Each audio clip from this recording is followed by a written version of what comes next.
You handle public policy at Meta, and one of the big concerns in India is around the next general elections. We saw in the past in the United States, elsewhere in India, Facebook becoming a tool in the election fight.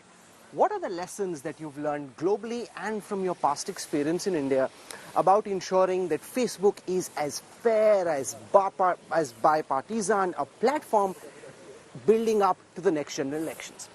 So, look, as you say, we have an immense amount of experience now about how elections play out on our platform, and it's worth remembering, elections take place around the world all the time. All the time. I think there are about 200 elections which have played out on Facebook and on our platforms over the last period of time. And look, much of the reason why people use Facebook is not actually about politics. It's not actually about elections. And if you look at the total content on Facebook, I think it's now less than 3% is to do with kind of news and current affairs and so on.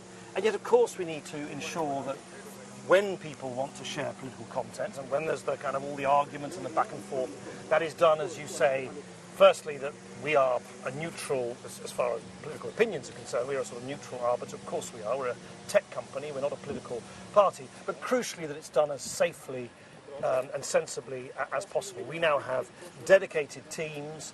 We use AI, as it happens, in an exceptionally sophisticated way, I would argue in an industry-leading way, in order to, for instance, detect any signs of foreign interference in elections on our platform.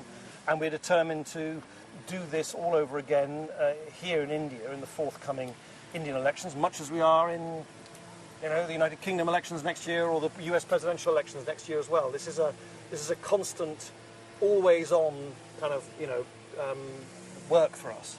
The founder of Twitter, Jack Dorsey, said recently and created quite a stir in India when he suggested that there is greater interference from the Indian government on posts which are not favorable to the establishment than there is in other liberal democracies. What's been the Meta experience? Look, we are present around the world, and we work with governments around the world. We're a law-abiding company. We will obviously abide by the local laws as they are stipulated. We also have our own standards, our own community standards, where we literally list and we revise these standards and update them all the time with a panel of international experts, where we lay out all the areas of the kind of content we don't want on our platform: harassment, bullying, copyright abuse, hate speech. And we also publish every 12 weeks, along with our financial results, exactly how much content we take down, under what category, do we find it ourselves or is it reported to us? So I think what we have developed over time, regardless of governments as they come and go, is a sort of a balance, if you like, where we obviously abide by the local laws in any country in which we operate, but also operate as transparently as possible about what's going on our platform. And, in a sense, I don't think there's much more that we can reasonably be asked to do.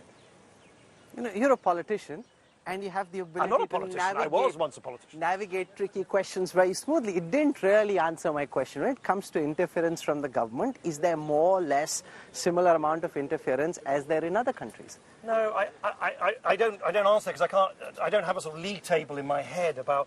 But one thing I can tell you is there are plenty of other jurisdictions, non-democracies, for instance, where there's far more aggressive pressure placed on social media platforms such as ourselves than there are in a vibrant, raucous democracy such as India. It doesn't mean that in my interactions with ministers here in Delhi and elsewhere, we don't have disagreements about this law or that provision.